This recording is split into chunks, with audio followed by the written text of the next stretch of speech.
नमस्कार। आज की वीडियो में आप लोगों का स्वागत है और आज हम ये जानेंगे कि भारतीय संविधान के भाग 3 में जिन मौलिक अधिकारों का वर्णन किया गया है वो कौन कौन से हैं। भारतीय संविधान का जो भाग 3 है उसमें अनुच्छेद 12 से लेकर 35 तक मौलिक अधिकारों का वर्णन किया गया है, जिसकी वजह से भारतीय संविधान के भाग 3 को भारत का मैग्ना कार्टा कहा गया है, क्योंकि ये लोगों को बहुत वाइड अधिकार प्रदान करता है। मूल रूप से हमारा जो संविधान 26 जनवरी 1950 को लागू हुआ था, उस संविधान में 7 मौलिक अधिकार थे, लेकिन वर्तमान समय में सिर्फ 6 मौलिक अधिकार हैं। एक मौलिक अधिकार संपत्ति का अधिकार, इसे हमारे मौलिक अधिकारों की श्रेणी से हटा दिया गया है और ऐसा 44वें संविधान संशोधन 1978 के द्वारा किया गया था। और वर्तमान समय में संपत्ति का जो अधिकार है वो भारतीय संविधान के भाग 12 में अनुच्छेद 300A के तहत, अनुच्छेद 300A के तहत एक कानूनी अधिकार है। तो आप लोगों के लिए ये बड़ा इम्पॉर्टेंट है जानना कि जो हमारा मूल संविधान था, जो 26 जनवरी 1950 को लागू हुआ था, उस समय हमारे पास 7 मौलिक अधिकार थे, लेकिन वर्तमान समय में हमारे पास सिर्फ 6 मौलिक अधिकार हैं और जिस मौलिक अधिकार को हटाया गया है वो है संपत्ति का अधिकार। भारतीय संविधान का जो भाग 3 है, इसमें अनुच्छेद 12 से लेकर 35 तक मौलिक अधिकारों के प्रावधान किए गए हैं, लेकिन अनुच्छेद 12 के अंदर राज्य की परिभाषा दी गई है, डेफिनेशन ऑफ स्टेट है अनुच्छेद 12 में। और 13 क्या कहता है?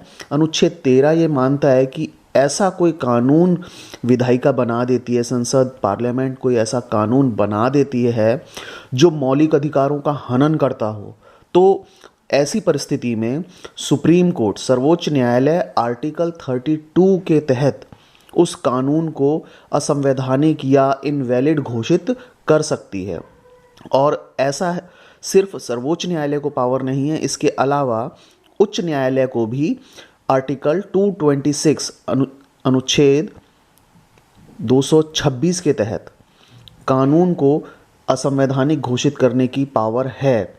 यहाँ देखिए, ध्यान देने वाली बात यह है कि अनुच्छेद 226 एक ऐसा अनुच्छेद है जहाँ हाई कोर्ट सुप्रीम कोर्ट से ज़्यादा वाइड पावर्स रखता है, उसके पास ज़्यादा शक्तियाँ हैं। तो ये तो अनुच्छेद 12 और 13 की बात है। अब आइए स्पेसिफिकली बात करते हैं कि हमारे पास जो संविधान में 6 मौलिक अधिकार हैं वो कौन कौन से हैं। देखिए, सबसे पहले भारतीय संविधान में हमें समानता का अधिकार दिया गया है, जिसका वर्णन अनुच्छेद 14 से लेकर 18 तक किया गया है। इसके बाद हम लोगों को भारतीय संविधान ने स्वतंत्रता का अधिकार भी प्रदान किया है, जिसका वर्णन अनुच्छेद 19 से लेकर 22 तक किया गया है।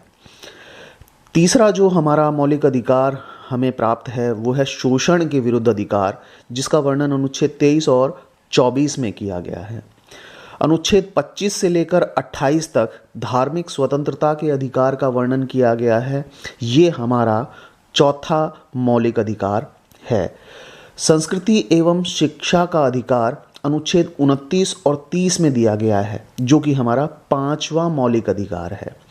हमारा छठा और अंतिम जो मौलिक अधिकार है वो संवैधानिक उपचारों का अधिकार है, जो कि हमें अनुच्छेद 32 के तहत मिलता है। तो चलिए एक एक कर हम लोग इस पर चर्चा करेंगे, लेकिन आप लोगों के पास अब ये जानकारी है कि भारतीय संविधान में हमें वर्तमान समय में ये 6 मौलिक अधिकार दिए गए हैं। भारतीय संविधान हमें ये 6 मौलिक अधिकार प्रदान कर रहा है, जो अनुच्छेद 14 से लेकर 32 तक हैं।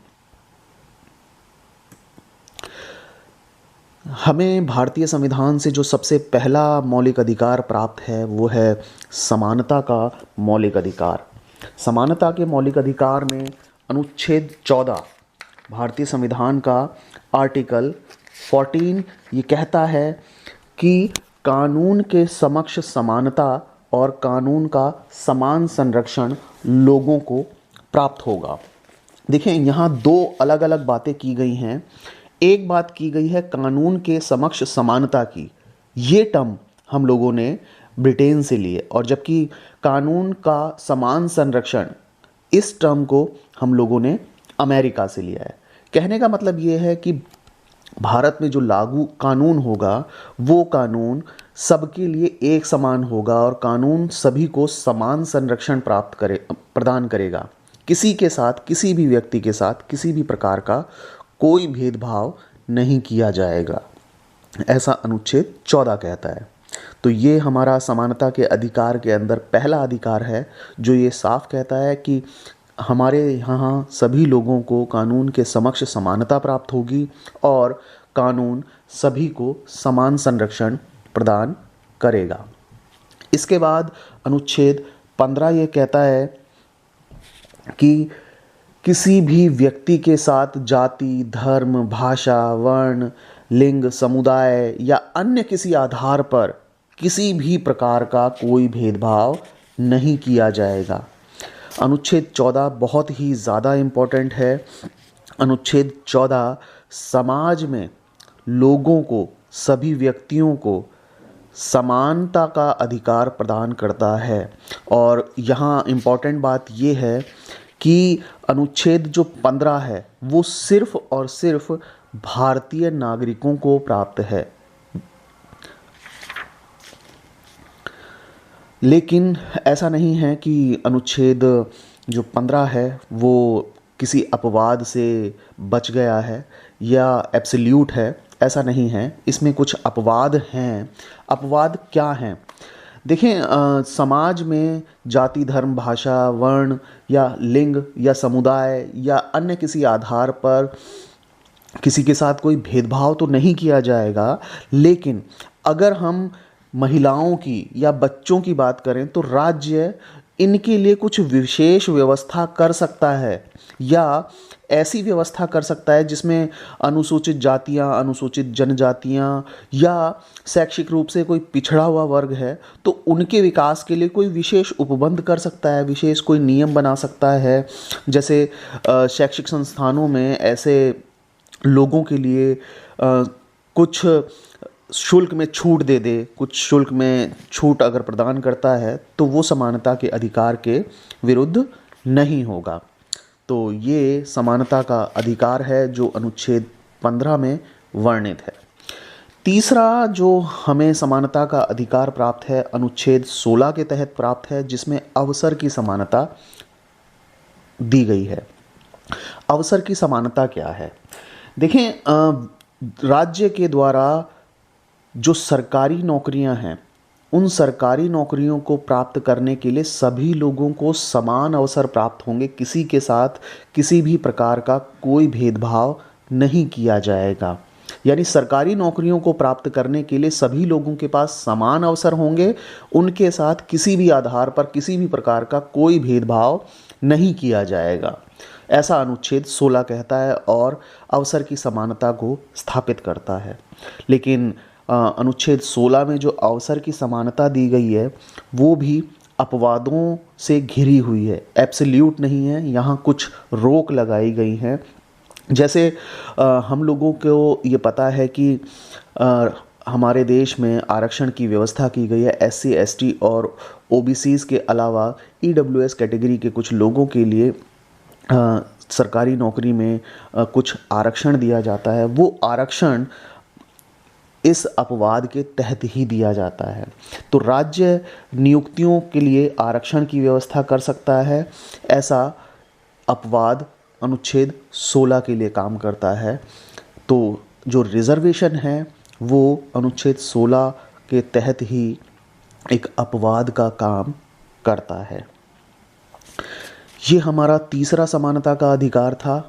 चौथा जो समानता का अधिकार है वो अनुच्छेद 17 के द्वारा दिया गया है, जो अस्पृश्यता या छुआछूत का अंत करता है। कहने का मतलब ये है कि हमारे देश में आज़ादी के समय छुआछूत या अस्पृश्यता को बहुत ज़्यादा बढ़ावा दिया जाता था, अब उसका अंत कर दिया गया है। कोई भी छुआछूत को नहीं मानेगा, अस्पृश्यता को नहीं मानेगा और ना ही इस तरह का कोई व्यवहार करेगा जिससे छुआछूत या अस्पृश्यता को बढ़ावा मिलता हो। इसके अलावा हमारा जो समानता का अंतिम अधिकार हमें प्राप्त है, वो हमारा अंतिम अधिकार अनुच्छेद 18 में प्राप्त है, जो ये कहता है कि उपाधियों का अंत कर दिया जाएगा। कहने का अर्थ ये है कि अनुच्छेद 18 के तहत सिर्फ सेना और शिक्षा संबंधी जो उपाधियां हैं उन्हें छोड़कर कोई अन्य उपाधि जो है राज्य अलाउ नहीं करेगा, सभी उपाधियों को खत्म कर दिया जाएगा। यानी कहने का मतलब ये है कि जैसे आज़ादी से पहले ब्रिटिश हुकूमत के द्वारा कुछ लोगों को, कुछ विशेष व्यक्तियों को एक विशेष उपाधि दे दी जाती थी, जैसे किसी को सर की उपाधि दे दी, किसी को राय बहादुर की उपाधि दे दी, तो समाज में वो उस उपाधि का प्रयोग अपने सम्मान के लिए, अपने मान के लिए, अपने आप को दूसरों से ऊंचा दिखाने के लिए प्रयोग करते थे। तो ऐसी सभी उपाधियों का अनुच्छेद 18 के तहत अंत कर दिया गया है। लेकिन यहाँ ध्यान देने वाली बात यह है कि जो सेना की तरफ से उपाधि मिलती हैं या सरकार की तरफ से पद्म विभूषण, पद्म भूषण और पद्मश्री जैसे अवार्ड मिलते हैं, उन्हें व्यक्ति ले सकता है। और शिक्षा संबंधी जो उपाधियां हैं जो आपने शैक्षिक रूप से अर्जित की हैं, तो ऐसी अर्जित उपाधियों को आप अपने पास रख सकते हैं। इन उपाधियों को अपने पास रखना समानता के अधिकार के खिलाफ नहीं है। तो ये कुल मिलाकर अनुच्छेद 14, 15, 16, 17 और 18 के तहत हम लोगों को, हम भारतीयों को समानता का अधिकार प्राप्त है। लेकिन देखें, यहाँ एक इम्पॉर्टेंट बात आपके लिए किसी भी कॉम्पिटिटिव एग्ज़ाम के लिए जानने की ज़रूरत ये है कि ये जो 5 समानता का अधिकार हम लोगों को दिया गया है, इसमें से सिर्फ अनुच्छेद 15 और अनुच्छेद 16 ये जो समानता है, यानी जाति, धर्म, भाषा, वर्ण, लिंग या अन्य किसी आधार पर जो भेदभाव वर्जित किया गया है, और अवसर की जो समानता है, ये 2 ऐसे अनुच्छेद हैं जिसकी समानता सिर्फ हम भारतीय नागरिकों को ही प्राप्त है। तो ये हमारा समानता का अधिकार था।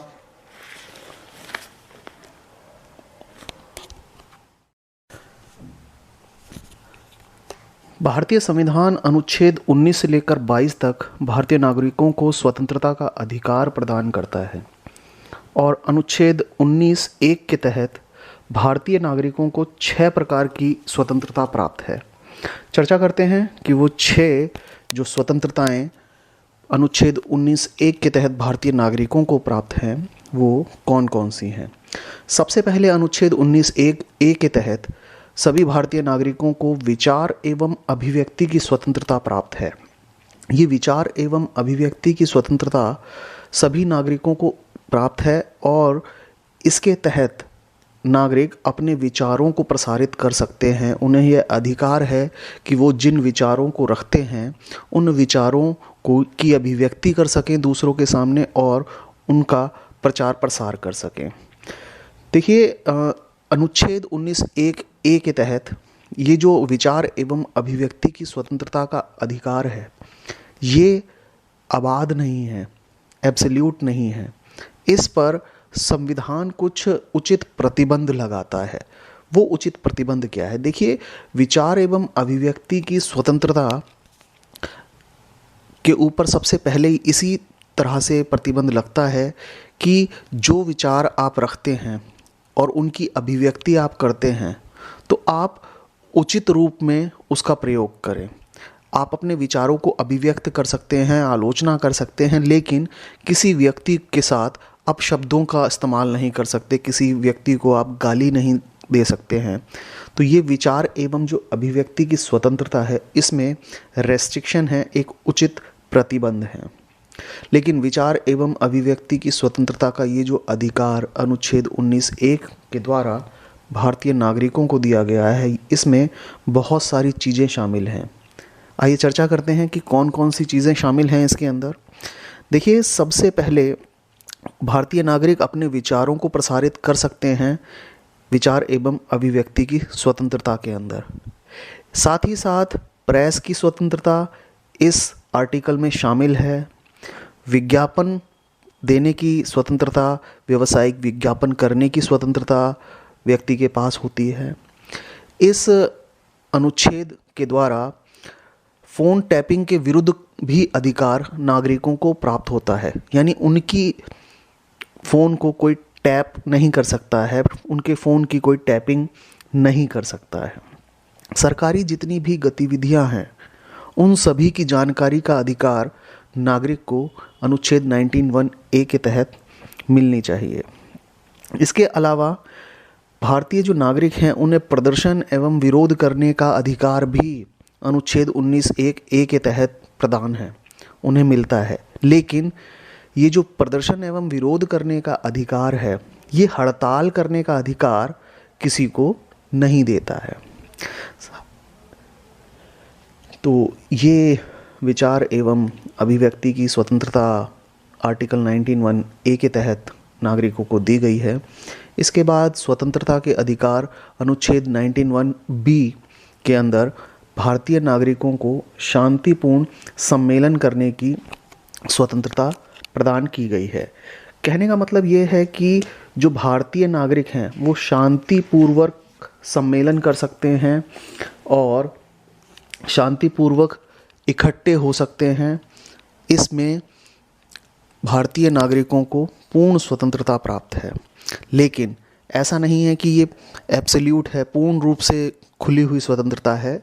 इस पर भी प्रतिबंध हैं और राज्य व्यक्ति के शांतिपूर्ण सम्मेलन करने का जो अधिकार है, संगठित होने का जो अधिकार है, उस पर 2 आधारों पर प्रतिबंध लगा सकता है। पहला आधार क्या है? जब कभी भारत की एकता या अखंडता या ऐसा कोई ऑर्डर है, ऐसा कोई सार्वजनिक आदेश है जिससे यातायात का जो नियंत्रण है वो कहीं डिस्टर्ब हो सकता है, उसे नियंत्रण करने में परेशानी का सामना करना पड़ सकता है, तो ऐसी स्थिति में राज्य संगठित होने के अधिकार पर प्रतिबंध लगा सकता है।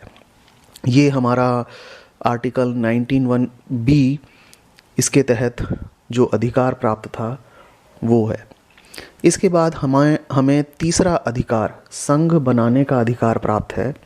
सभी नागरिकों को संघ बनाने का अधिकार प्राप्त है और इसमें राजनीतिक दल बनाने का अधिकार, किसी कंपनी का निर्माण करने का अधिकार, कोई पार्टनरशिप फर्म बनानी है, कमेटी बनानी है, समितियां बनानी हैं, कोई क्लब बनाना है, कोई संगठन का निर्माण करना है या कोई ट्रेड संगठन बनाना है या लोगों की कोई और किसी तरह की ऐसा संघ बनाने का विचार है जो वो बनाना चाहते हैं, तो उन्हें इस प्रकार का किसी भी तरह का संघ बनाने का पूरा अधिकार है। लेकिन ये जो अधिकार है ये भी पूर्ण रूप से एब्सोल्यूट नहीं है, पूर्ण अधिकार नहीं है। इसमें भी कुछ उचित प्रतिबंध भारतीय संविधान लगाता है।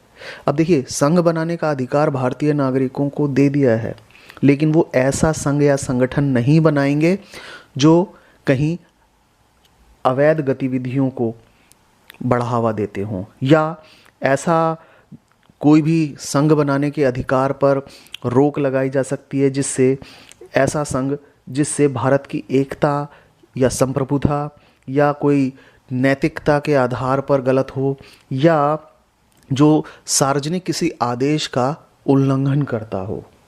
तो संघ बनाने का जो अधिकार है वो अधिकार भी भारतीय नागरिकों के पास एब्सोल्यूट नहीं है। इस पर भी भारतीय संविधान उचित प्रतिबंध लगाता है। इसके बाद चौथी जो स्वतंत्रता हमें प्राप्त है अनुच्छेद 19(1) के तहत, वो है भारत के राज्य क्षेत्र में कहीं भी घूमने फिरने की स्वतंत्रता। देखिए, भारतीय जो लोग हैं भारत के अंदर कहीं भी बेरोक टोक घूम सकते हैं, ऐसा आर्टिकल 19(1) के तहत हमें अधिकार प्राप्त है। लेकिन जैसा कि मैंने आप लोगों को बताया है कि अनुच्छेद 19(1) के तहत जो स्वतंत्रताएं प्राप्त हैं वो कहीं भी पूर्ण नहीं हैं। उन पर भारतीय संविधान कुछ उचित प्रतिबंध जरूर लगाता है। तो ऐसे क्षेत्र जहां किसी तरह से सरकार के किसी आदेश से या राज्य ने किसी आधार पर लोगों के संचरण को रेस्ट्रिक्ट किया हुआ है, कहीं रोक दिया है, तो वहाँ नागरिक अबाध रूप से घूम नहीं सकते हैं, आना जाना नहीं कर सकते हैं।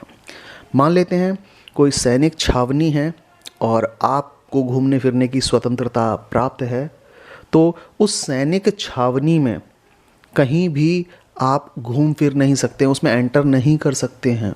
क्यों? क्योंकि राज्य की एकता और संप्रभुता को खतरा ना हो, राज्य की संप्रभुता को खतरा ना पहुँचे, इसलिए राज्य लोगों के घूमने फिरने की स्वतंत्रता पर यहाँ प्रतिबंध लगाता है। साथ ही साथ एक एग्जाम्पल और दूंगा। जब कभी कोई अपराध हो जाता है और पुलिस उस अपराध की खोज के लिए, मान लीजिए किसी जगह कोई मर्डर हो गया है और मर्डर होने के एरिया पर पुलिस ने फेंसिंग करके लोगों की आवाजाही मना की हुई है, तो आप उस समय पुलिस से ये नहीं कह सकते हैं कि मुझे भारत के किसी भी राज्य में कहीं भी किसी भी जगह पूर्ण रूप से आबाद रूप से घूमने फिरने की स्वतंत्रता है, मुझे वहाँ जाने दिया जाए। ऐसा क्यों? वहाँ आना जाना क्यों आपका अलाउ नहीं होगा? देखिए क्यों? क्योंकि यदि कोई अपराध जहाँ हुआ है और वहाँ लोगों की आवाजाही रहेगी, तो ऐसे में वहाँ अपराध होने के जो सबूत हैं उनके नष्ट होने की संभावनाएं बहुत ज़्यादा हो जाएंगी। तो भारत में कहीं भी घूमने फिरने का जो अधिकार है नागरिकों को, वो एब्सोल्यूट नहीं है, वो पूर्ण नहीं है, उस पर ये प्रतिबंध है। इसके बाद अगला पांचवा जो अनुच्छेद 19(1) के तहत 19(1) के तहत हमें अधिकार प्राप्त है वो क्या है? भारत के किसी भी राज्य क्षेत्र में निवास करने और बस जाने का अधिकार प्राप्त है। देखिए, जो भारत का नागरिक है वो भारत के किसी भी क्षेत्र में टेम्परेरी या परमानेंट रहने का पूरा अधिकार रखता है, और ऐसा इसलिए किया गया है ताकि राष्ट्रीय एकता की जो भावना है, राष्ट्रीयता की जो भावना है, वो भारतीय लोगों में बढ़ सके। और यदि कोई दक्षिण भारत का व्यक्ति उत्तर भारत में आकर बसने की प्रयास करता है, बसना चाहता है, तो वो बस सकता है। या उत्तर भारत का कोई नागरिक है, कोई व्यक्ति है रहने वाला, वो पूर्वोत्तर भारत में जाकर रहना चाहता है, तो वो वहाँ बस सकता है। ऐसा अधिकार, ऐसी स्वतंत्रता का अधिकार अनुच्छेद 19(1) के तहत दिया गया है। अंत में अनुच्छेद 19(1) हमें कोई भी व्यापार या व्यवसाय करने का अधिकार भी प्रदान करता है, कोई भी व्यापार या व्यवसाय करने की स्वतंत्रता भी प्रदान करता है।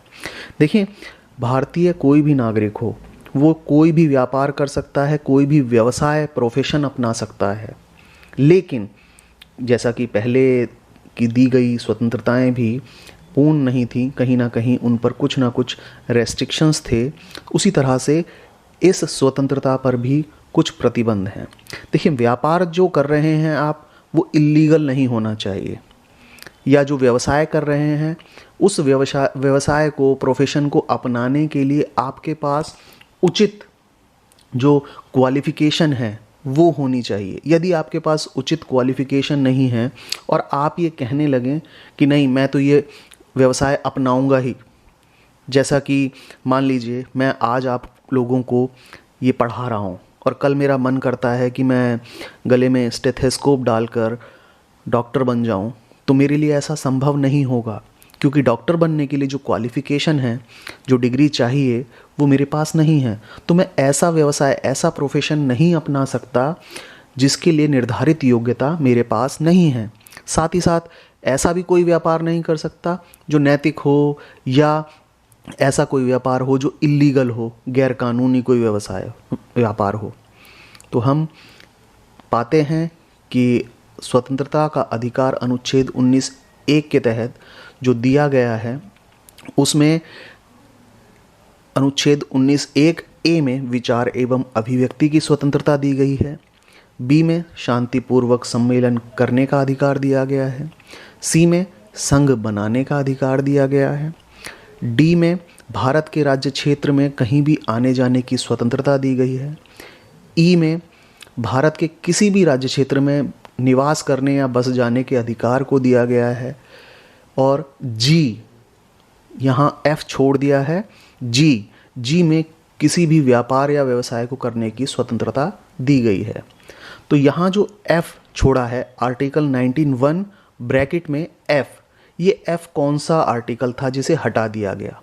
ये संपत्ति का अधिकार से संबंधित था, जिसे 44वां संविधान संशोधन 1978 के द्वारा इस स्वतंत्रता के अधिकार से निकाल दिया गया है।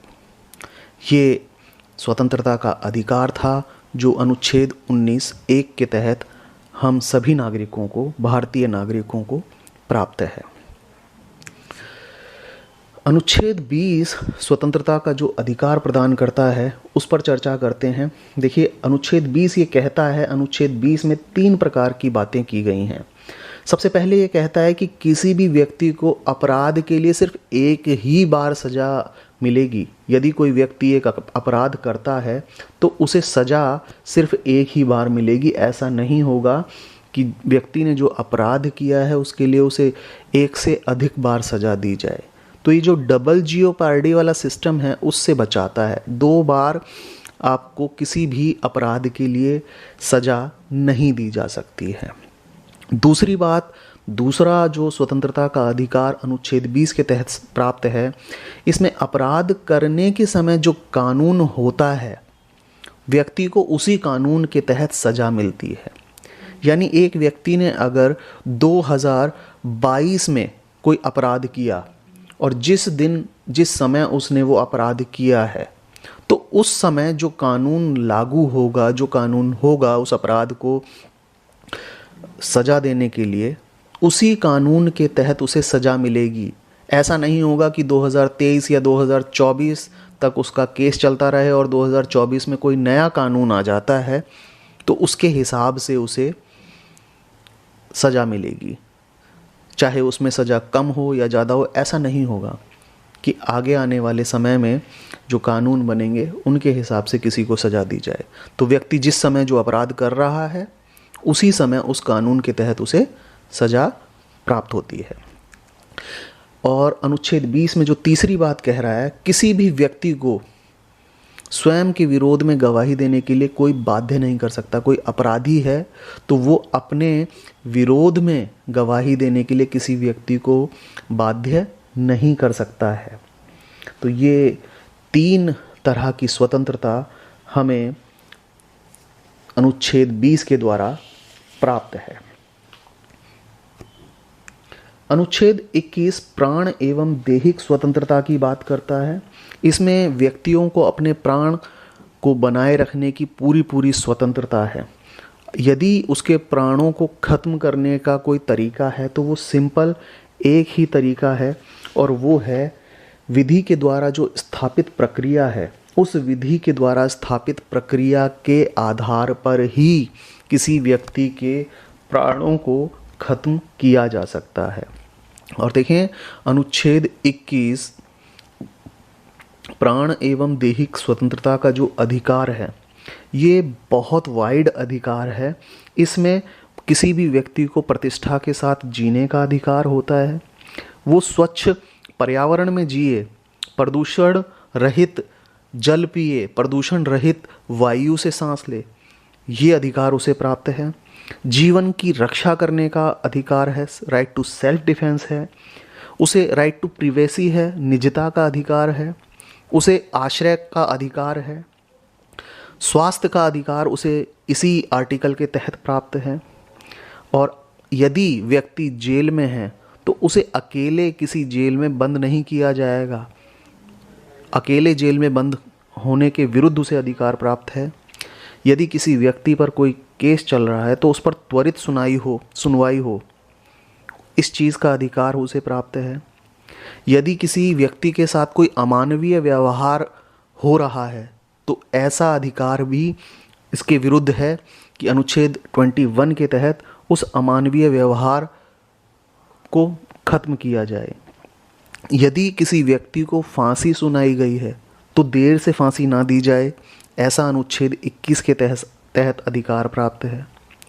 विदेश यात्रा यदि किसी को करनी है तो वो अनुच्छेद 21 के तहत यात्रा करने का हकदार है, उसे ऐसा अधिकार है, ऐसी स्वतंत्रता प्राप्त है। बंधुआ मजदूरी नहीं कराई जाएगी। हिरासत में है अगर कोई व्यक्ति, शोषण नहीं होगा हिरासत में। यदि राज्य से बाहर जाना चाहता है कोई तो उसे उसके बाहर जाने का भी अधिकार है। निष्पक्ष सुनवाई करवाने का अधिकार है कि उसके खिलाफ यदि कोई केस चल रहा है तो उसकी निष्पक्ष सुनवाई हो।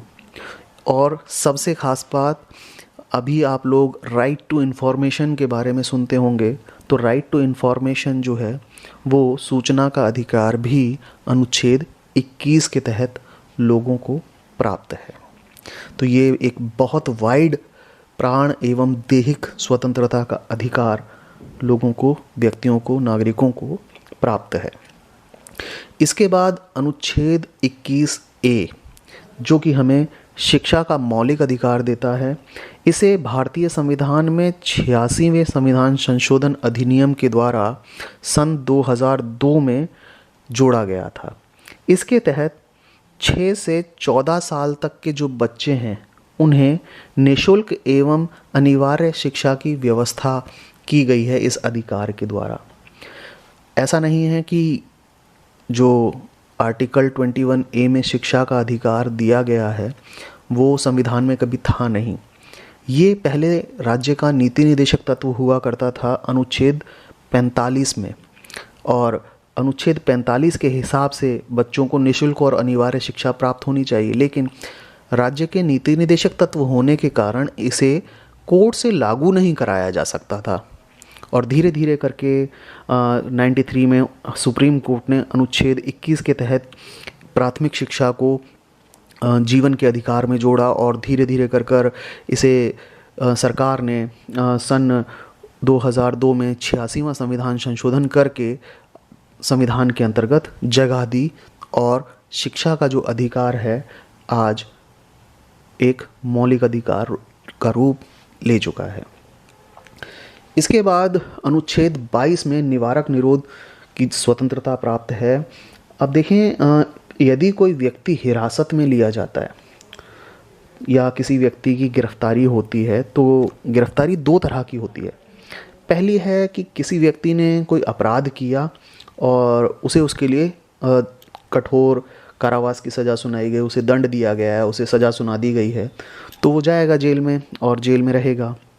लेकिन अनुच्छेद 22 कब काम आता है? अनुच्छेद 22 में यदि कोई अपराध हुआ नहीं है और होने की संभावना है तो पुलिस व्यक्ति को पहले ही गिरफ्तार कर सकती है।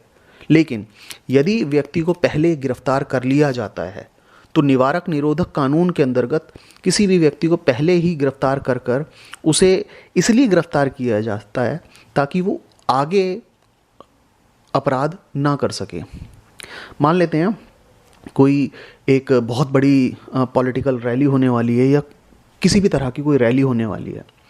उस समय पुलिस ये देखती है कि उस पर्टिकुलर एरिया में, जिस एरिया में ये रैली होने वाली है, उस पर्टिकुलर एरिया में जो अपराधी रहते हैं, जो किसी अपराध को अंजाम दे सकते हैं, उस रैली से पहले उन सभी अपराधियों को उठाकर जेल में बंद कर देती है। और ऐसा किस लिए करती है? ताकि उस रैली में किसी भी प्रकार का कोई अपराध ना हो और अपराध को नियंत्रित किया जा सके। लेकिन खास बात क्या है? खास बात यह है कि सरकार ऐसे व्यक्ति को केवल 3 महीने तक ही हिरासत में रख सकती है। अगर हिरासत में 3 महीने से ज़्यादा रखना है तो उसके लिए एक सलाहकार बोर्ड बनाना होगा और बोर्ड के प्रतिवेदन के आधार पर ही उसे आगे रखा जा सकता है। हालांकि देखें 44वां संविधान संशोधन 1978 जो हुआ था उसमें ये 3 महीने की अवधि को 2 महीने किया गया था, लेकिन वो कभी भी व्यवस्था प्रयोग में नहीं आई। इसलिए आज भी वर्तमान समय में भी ये व्यवस्था 3 महीने की है कि 3 महीने तक ही मैक्सिमम हिरासत में रख सकते हैं, और 3 महीने से ज़्यादा इस तरह के हिरासत में रखना है तो भाई साफ साफ एक प्रतिवेदन बोर्ड बनाना होगा, सलाहकार बोर्ड बनाना होगा, उससे प्रतिवेदन लेना होगा, और सलाहकार बोर्ड में कौन होगा ये एक बड़ी इंपॉर्टेंट बात है। तो हाई कोर्ट के जजेस उस सलाहकार बोर्ड में होते हैं जो अपने प्रतिवेदन करते हैं कि व्यक्ति को जो गिरफ्तार किया गया उसे 3 महीने से अधिक समय के लिए हिरासत में रखा जाए या ना रखा जाए। यदि सलाहकार बोर्ड ऐसा प्रतिवेदन दे देता है कि हाँ उसे गिरफ्तार रखा जाए, हिरासत में रखा जाए, तो उसे हिरासत में रखा जा सकता है। तो देखें ये हमारे पास अनुच्छेद 19 से लेकर अनुच्छेद 22 तक स्वतंत्रता का अधिकार भारतीय नागरिकों को जो प्राप्त है उसको आप जान चुके हैं।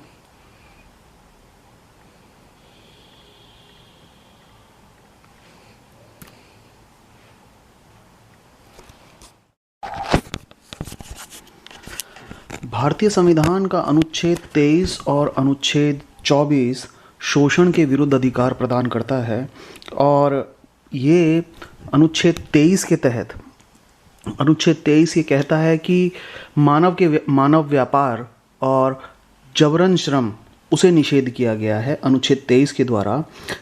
अनुच्छेद 23 में जो अधिकार दिया गया है वो मौलिक अधिकार नागरिकों के साथ साथ जो गैर नागरिक हैं उनके लिए भी उपलब्ध है। और साथ ही साथ ध्यान देने वाली बात यह है कि अनुच्छेद 23 के द्वारा जो अधिकार दिया गया है, शोषण के विरुद्ध जो अधिकार दिया गया है, मानव व्यापार और जबरन श्रम का जो निषेध किया गया है, वो व्यक्तियों के साथ साथ राज्य के खिलाफ भी सुरक्षा प्रदान करता है। इसमें मानव व्यापार को पूरी तरह से बंद कर दिया गया है, ख़त्म कर दिया गया है। साथ ही साथ मानव व्यापार के लिए महिलाओं को, पुरुषों को, बच्चों को एक सामान की तरह खरीदना बेचना पूरी तरह से निषेध किया गया है, बंद कर दिया है। साथ ही साथ महिलाओं और बच्चों का अनैतिक रूप से व्यापार करना और उनके अलावा इनसे अनैतिक रूप से कोई काम करवाना जिसमें वेश्यावृत्ति जैसे चीज़ें भी शामिल हैं, उनको ख़त्म कर दिया गया है। साथ ही साथ किसी को दास बनाने की जो प्रथा थी और किसी को दासी बनाने की जो प्रथा थी उसे भी अनुच्छेद 23 के द्वारा ख़त्म कर दिया गया है।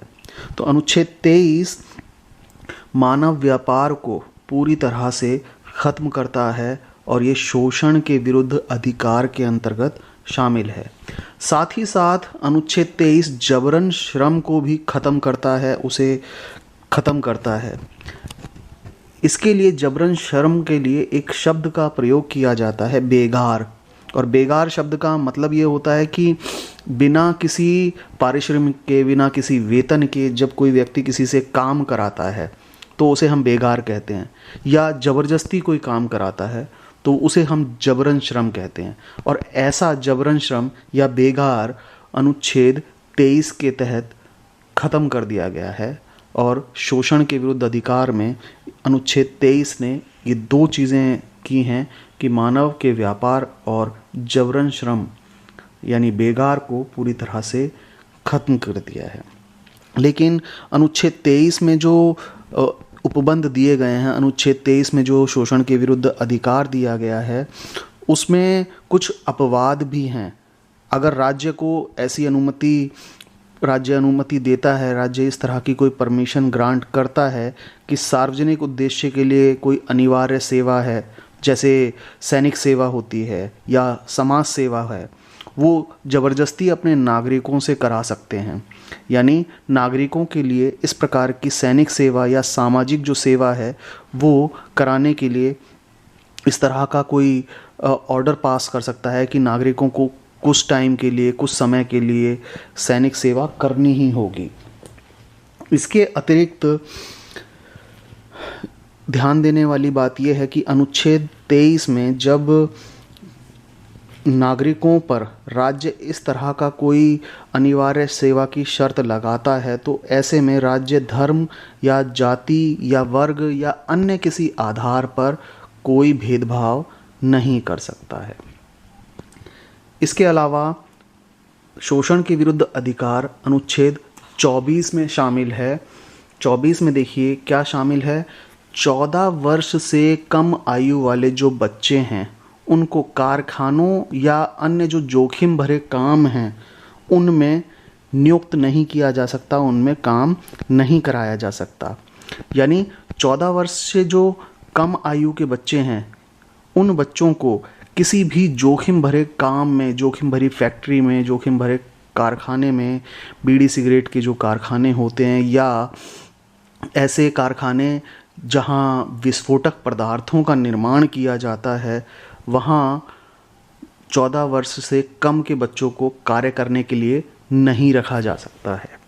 तो ये अनुच्छेद 24 में प्रावधान किया गया है जिसमें ये कहा गया है कि 14 वर्ष से कम आयु के जो बच्चे हैं उन्हें जोखिम भरे कार्यों में नियुक्त नहीं किया जाएगा, नहीं लगाया जाएगा।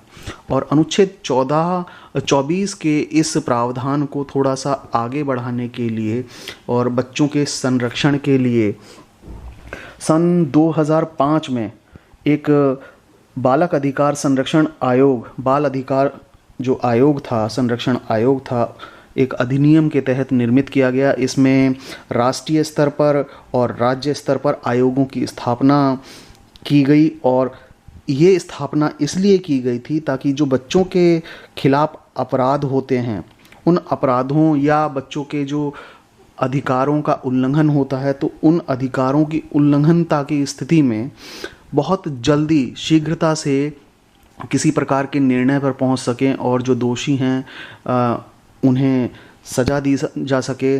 साथ ही साथ बच्चों के उन मौलिक अधिकारों या जो अधिकार का हनन हुआ है उसे दोबारा रीइंस्टेट कराया जा सके, उस अधिकार को दोबारा से बच्चों को प्रदान कराया जा सके।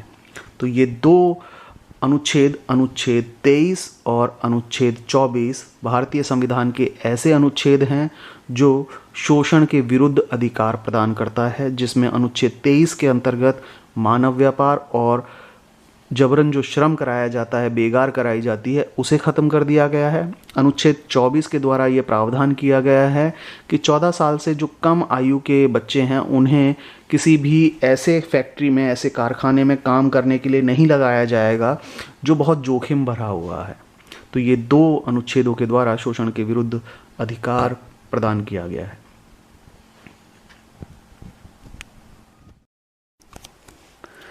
भारतीय संविधान का अनुच्छेद 25 से लेकर 28 तक धार्मिक स्वतंत्रता के अधिकार का वर्णन करता है और अनुच्छेद 25 यह मानता है कि धर्म को अबाध रूप से मानने, उसका आचरण करने और प्रचार प्रसार करने की स्वतंत्रता लोगों को दी जाए।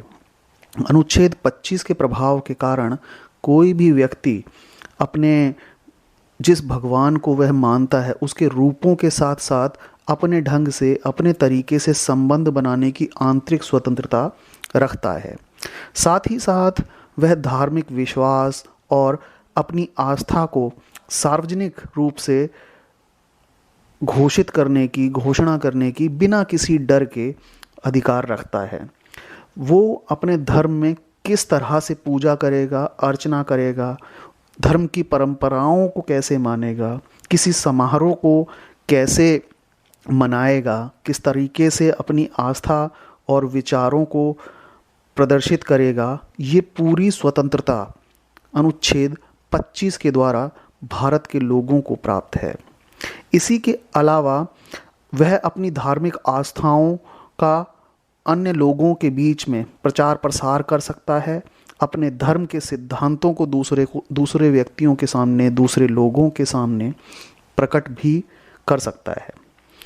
और सबसे इम्पॉर्टेंट बात ये है कि अनुच्छेद 25 धार्मिक स्वतंत्रता के जिस अधिकार का वर्णन करता है, यह अधिकार भारत के सभी व्यक्तियों यानी नागरिक और जो गैर नागरिक हैं उन सब के लिए ये धार्मिक स्वतंत्रता का अधिकार उपलब्ध है।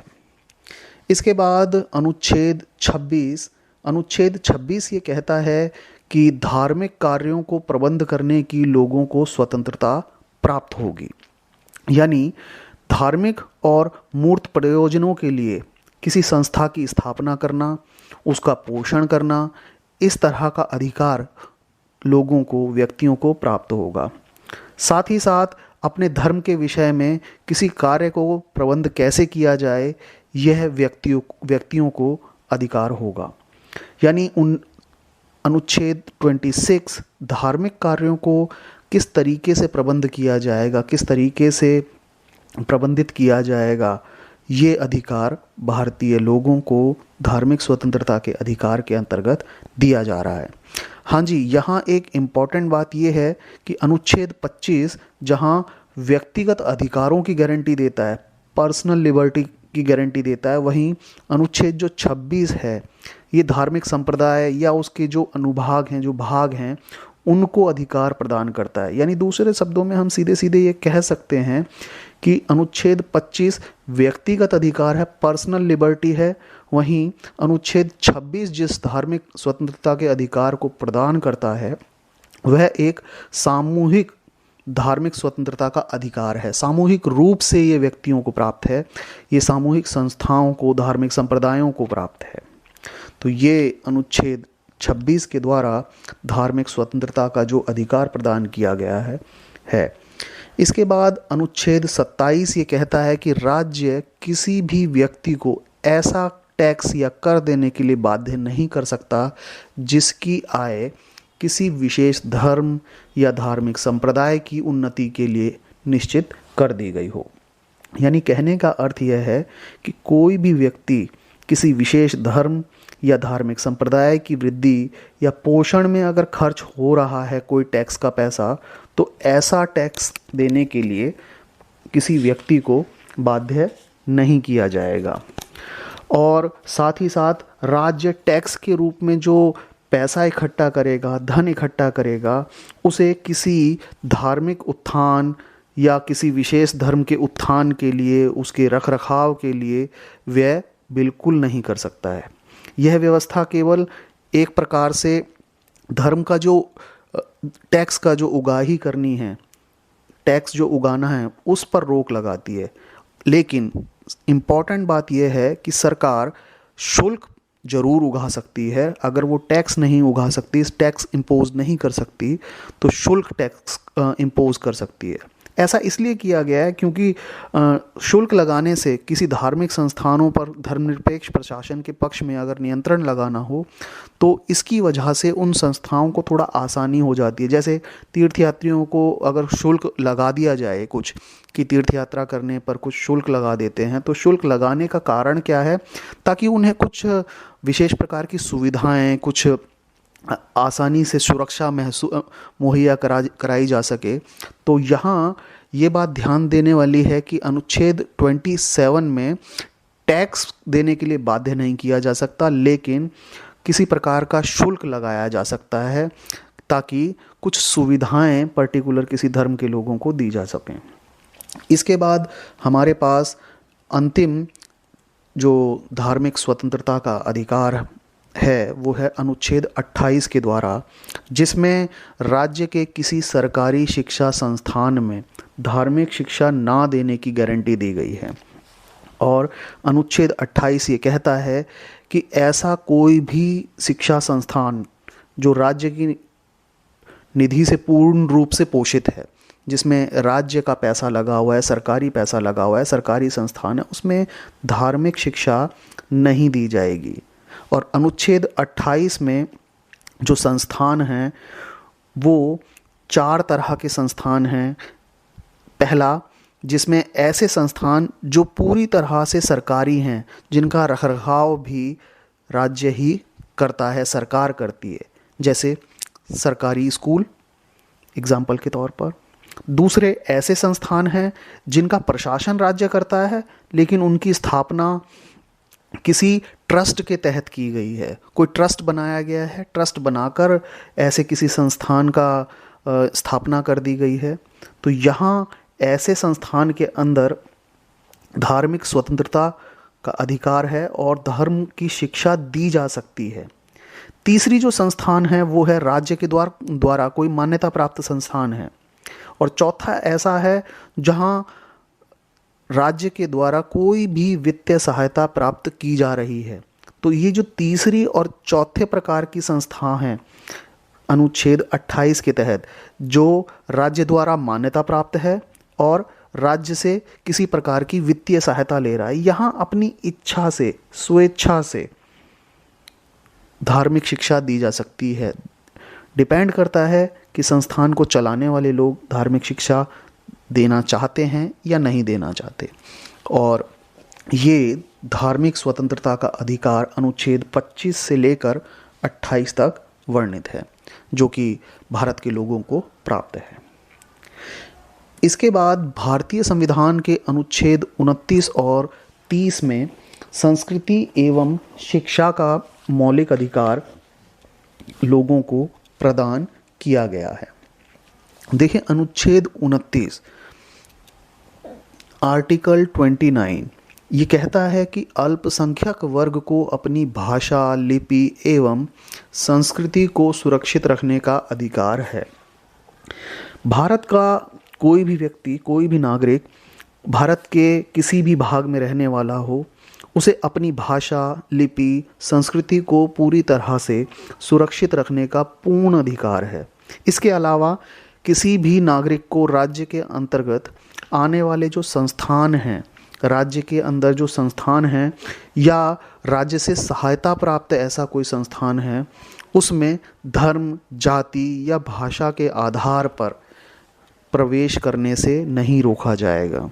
इम्पॉर्टेंट यहाँ ये चीज़ है कि अनुच्छेद 19 में अल्पसंख्यकों को जो अधिकार प्रदान किए गए हैं, उसमें पहली बार जो व्यवस्था की गई है, पहली जो व्यवस्था है कि लोग अपनी भाषा, लिपि, संस्कृति को सुरक्षित रख सकते हैं, वो समूह के अधिकारों की रक्षा करता है। और दूसरी जो व्यवस्था की गई है कि राज्य के अंतर्गत आने वाले जितने भी संस्थान हैं या सहायता प्राप्त संस्थान हैं, उनमें व्यक्ति के प्रवेश के लिए धर्म, जाति या भाषा के आधार पर प्रवेश को नहीं रोका जाएगा। तो ये जो अधिकार है, ये व्यक्तियों के, नागरिकों के व्यक्तिगत सम्मान को बनाए रखने के लिए, उनके आत्मसम्मान को बनाए रखने के लिए अधिकार प्रदान किया गया है। इसके अलावा अनुच्छेद 29 ये मानता है कि भाषाई अल्पसंख्यक या धार्मिक अल्पसंख्यक, उन्हें सुरक्षा प्रदान होनी चाहिए। हालांकि सुप्रीम कोर्ट ने यह व्यवस्था की है कि इस अनुच्छेद में जो व्यवस्था दी गई है वे केवल अल्पसंख्यक जो हैं उनके मामले में ही नहीं है। जैसा कि जनरली हम मानते हैं कि ये जो अनुच्छेद 29 की व्यवस्था है, अनुच्छेद 29 में जो अधिकार दिया गया है, ये अल्पसंख्यक वर्गों को दिया गया है, जबकि ऐसा नहीं है। क्योंकि नागरिकों के लिए जिस शब्द का प्रयोग किया गया है, नागरिकों में अल्पसंख्यकों के साथ साथ बहुसंख्यक वर्ग का भी इंक्लूज़न है इसके अंदर। इसमें इंक्लूड हैं अल्पसंख्यकों के साथ साथ बहुसंख्यक भी। तो ये हमारे दिमाग में होना चाहिए कि अनुच्छेद 29 में जिस संस्कृति एवं शिक्षा के अधिकार का जिक्र किया गया है, उसमें न केवल अल्पसंख्यक बल्कि बहुसंख्यकों के अधिकार भी शामिल हैं। अनुच्छेद 30 संस्कृति एवं शिक्षा का जो अधिकार देता है, उसमें यह कहा गया है कि कोई भी अल्पसंख्यक अपनी पसंद का शैक्षिक संस्थान चला सकता है और सरकार उसे अनुदान देने में किसी भी प्रकार का कोई भेदभाव नहीं करेगी। यानी कहने का अर्थ यह है कि सभी अल्पसंख्यक वर्ग हैं, जो अल्पसंख्यक वर्ग हैं, उन्हें अपनी रुचि के अनुसार शिक्षा संस्थानों की स्थापना करने का पूरा अधिकार प्रदान है। साथ ही साथ वो उन शिक्षा संस्थानों का प्रशासन भी चला सकते हैं। ऐसा अधिकार अनुच्छेद 30 के द्वारा दिया गया है। साथ ही साथ अनुच्छेद 30 में ये जिक्र किया गया है कि जो राज्य आर्थिक सहायता देने में अल्पसंख्यकों के द्वारा जो चलाए जाने वाले संस्थान हैं, उन्हें किसी भी प्रकार की अनुदान देने में, आर्थिक सहायता देने में कोई भेदभाव नहीं करेगा। देखिए इम्पॉर्टेंट बात क्या है यहाँ याद रखने वाली, इम्पॉर्टेंट बात एक ये भी याद रखने वाली है कि अल्पसंख्यक शब्द का भारतीय संविधान में कहीं भी जिक्र नहीं किया गया है, परिभाषा नहीं दी गई है। जिक्र किया गया है अनुच्छेदों में अल्पसंख्यक का, लेकिन इसकी परिभाषा भारतीय संविधान में नहीं दी गई है। अब अनुच्छेद 30 के तहत जो शैक्षिक संस्थाएं जिनका जिक्र किया गया है वो 3 तरह की हो सकती हैं। पहली, राज्य से जो आर्थिक सहायता प्राप्त कर रही हैं, साथ ही साथ उन्हें मान्यता भी प्राप्त है राज्य से, पहली संस्था। दूसरी संस्था ऐसी संस्थाएं हैं जो राज्य से मान्यता तो प्राप्त कर ले हैं लेकिन उन्हें आर्थिक सहायता नहीं मिल रही है। इसके बाद तीसरी जो शैक्षिक संस्था है वो ऐसी हो सकती है जो राज्य से मान्यता भी नहीं ले रही है, साथ ही साथ आर्थिक सहायता भी नहीं ले रही है। तो ये 3 प्रकार की शैक्षिक संस्थाएं निर्मित हो सकती हैं अनुच्छेद 30 के तहत। तो ये संस्कृति एवं शिक्षा का अधिकार भारतीय संविधान के अनुच्छेद 29 और 30 में दिया गया है। भारतीय संविधान का अनुच्छेद 32 संवैधानिक उपचारों का अधिकार प्रदान करता है। संवैधानिक उपचारों का अधिकार एक बहुत ही महत्वपूर्ण अधिकार है। क्यों? क्योंकि संवैधानिक उपचारों का अधिकार यदि भारतीय संविधान में ना दिया गया होता तो बाकी के 5 जो मौलिक अधिकार भारतीय लोगों को, भारतीय नागरिकों को प्राप्त हैं, उन्हें सही प्रकार से लागू कराने की मशीनरी ही उपलब्ध ना होती। संवैधानिक उपचारों का ये जो अधिकार अनुच्छेद 32 के द्वारा दिया गया है, ये भारतीय नागरिकों को सभी मौलिक अधिकारों को लागू कराने के लिए एक पर्याप्त मशीनरी उपलब्ध कराता है। डॉक्टर भीमराव अंबेडकर, जो कि संविधान सभा में प्रारूप समिति के अध्यक्ष थे, वो ये मानते हैं कि अनुच्छेद 32 एक ऐसा अनुच्छेद है जो भारतीय संविधान में अगर ना होता तो शायद संविधान बिल्कुल अर्थविहीन हो जाता, इसके कोई मायने नहीं रह जाते। शायद यही कारण था जिसकी वजह से डॉक्टर भीमराव अंबेडकर ने अनुच्छेद 32 को भारतीय संविधान की आत्मा और इसका हृदय की संज्ञा दी है। देखिए, संवैधानिक उपचारों का अधिकार हमें 5 अलग अलग प्रकार की रिटों के बारे में अधिकार देता है, 5 अलग अलग रिटों के बारे में जिक्र करता है जिनका प्रयोग करते हुए भारत के नागरिक अपने मौलिक अधिकारों को सही प्रकार से लागू करा सकते हैं। तो सबसे पहले चर्चा करते हैं बंदी प्रत्यक्षीकरण लेख की। बंदी प्रत्यक्षीकरण लेख का जो लैटिन भाषा से ये शब्द लिया गया है, इसका अर्थ है जिस व्यक्ति को हिरासत में लिया गया है उसे न्यायालय के सामने पेश किया जाए। यह उस व्यक्ति के संबंध में होता है और उस व्यक्ति के मामले में न्यायालय इसमें आदेश जारी कर सकता है जिसे हिरासत में लिया गया है।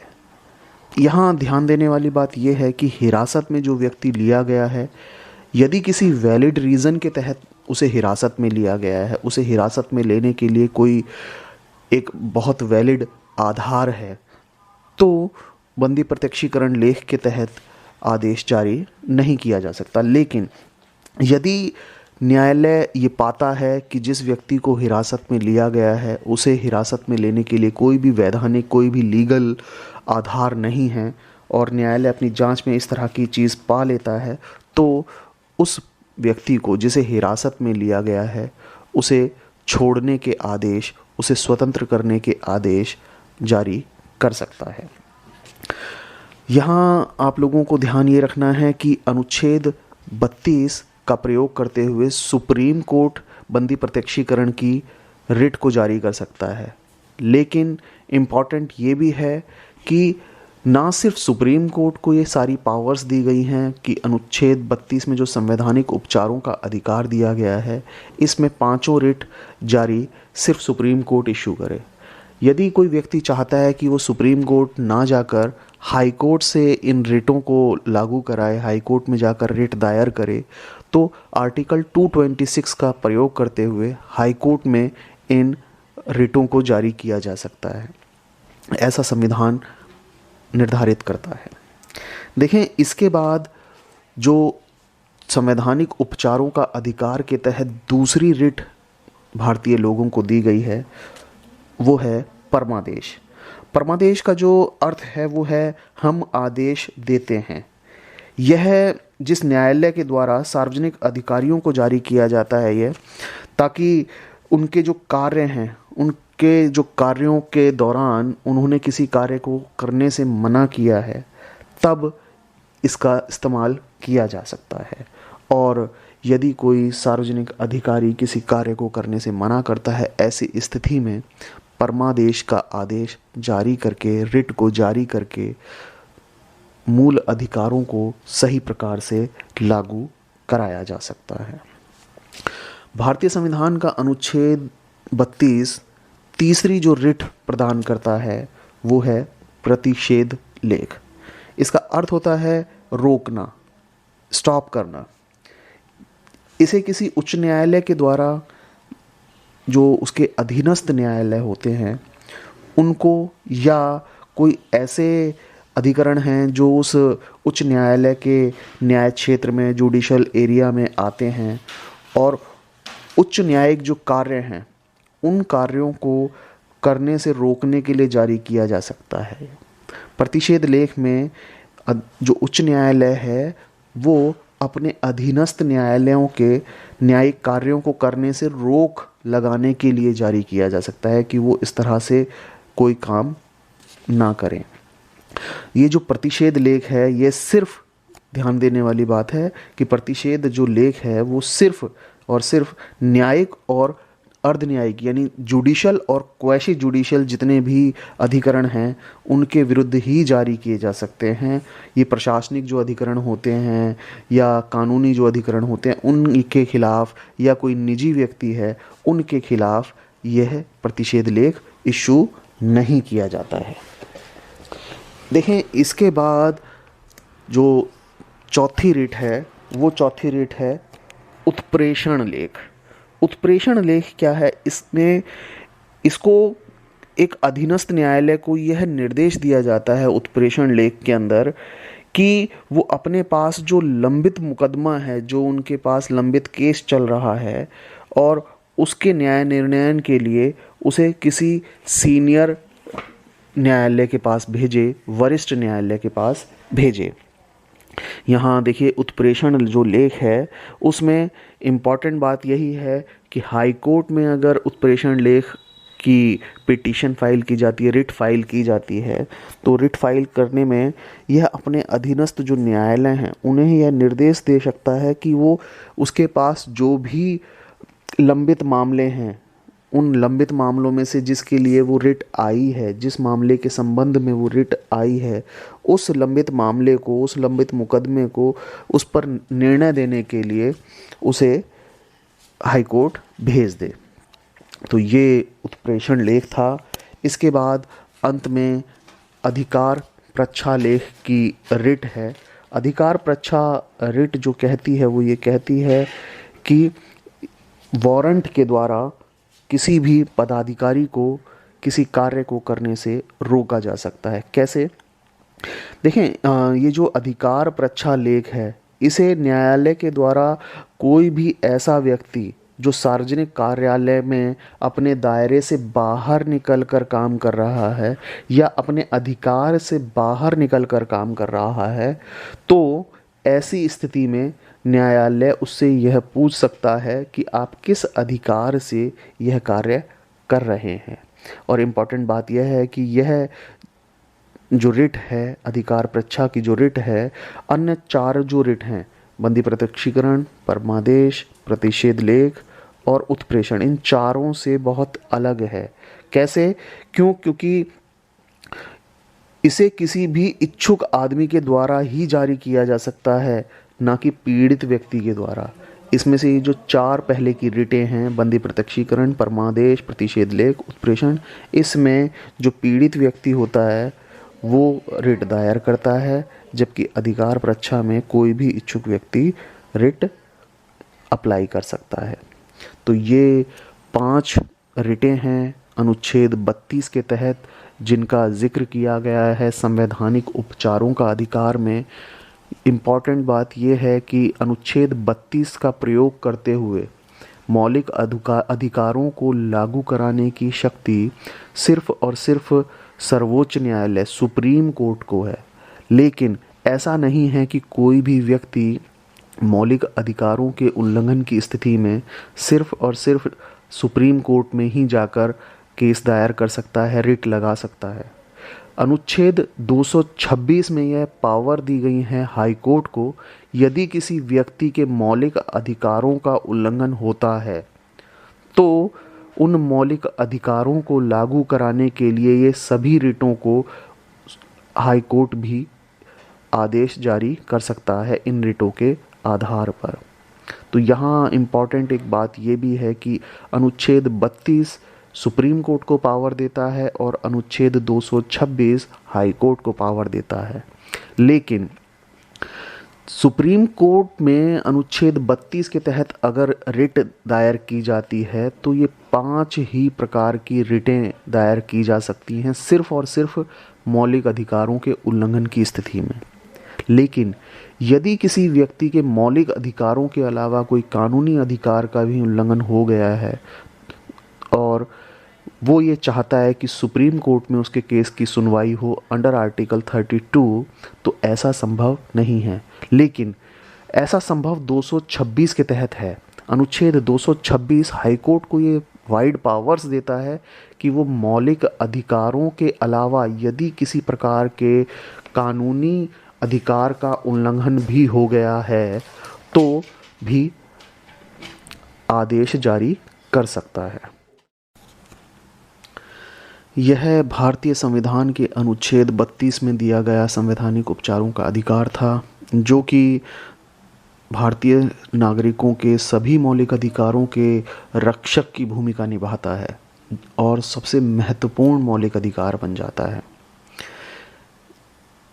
यदि आपको वीडियो में दी गई जानकारी अच्छी लगी हो तो लाइक करें, शेयर करें, सब्सक्राइब करें। और यदि आपको ऐसा लगता है कि किसी टॉपिक पर हमारे चैनल के द्वारा वीडियो बनाया जाना चाहिए तो आप मुझे कमेंट बॉक्स में कमेंट कर बताएं कि आप किस टॉपिक पर वीडियो चाहते हैं। धन्यवाद।